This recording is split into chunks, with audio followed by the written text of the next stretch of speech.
Presente em mais de 70% das casas brasileiras, o chuveiro elétrico é uma invenção nacional que revolucionou o banho diário. O que muita gente não sabe é que essa criação é obra de um brasileiro, Francisco Canhos, nascido na cidade de Jaú, interior de São Paulo. Antes de falar de Francisco Canhos e do chuveiro elétrico, é importante entender que o conceito de banhos com água aquecida é milenar. Povos da antiguidade, como os egípcios, gregos e romanos, já utilizavam formas rudimentares de aquecer água, normalmente por meio de fornos, caldeiras ou recipientes expostos ao sol. Na Europa, o uso de aquecedores a gás começou no século XIX, porém, mesmo com a popularização desses métodos, o sistema era complexo, caro e perigoso, exigindo instalações específicas, canos, válvulas e espaço para os botijões ou fornecimento central. Foi então que um brasileiro teve uma ideia mais simples, barata e segura: usar energia elétrica para aquecer diretamente a água do banho no momento do uso. O responsável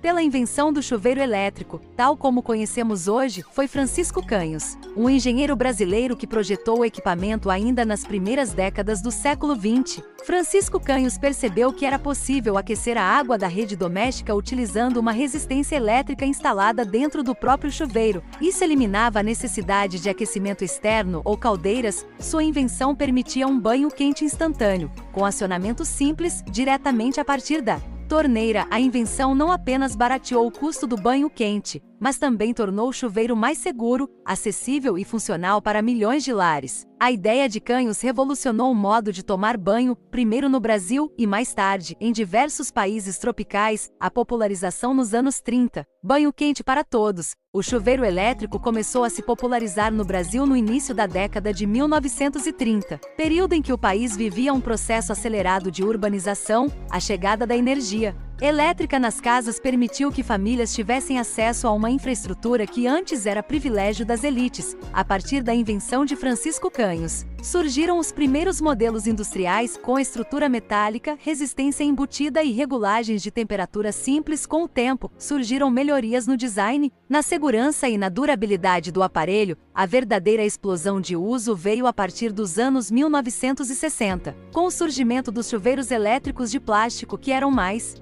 baratos, fáceis de instalar e resistentes à corrosão. O princípio do chuveiro elétrico é baseado no efeito Joule, quando a corrente elétrica passa por um fio condutor de alta resistência, geralmente uma resistência espiral de níquel-cromo. Ele aquece a água ao passar por esse fio, absorve o calor e sai aquecida pela saída do chuveiro. Francisco Canhos, o brasileiro esquecido pela história apesar da importância de sua invenção. Francisco Canhos é um nome pouco citado nos livros escolares ou compêndios de inventores brasileiros. A ausência de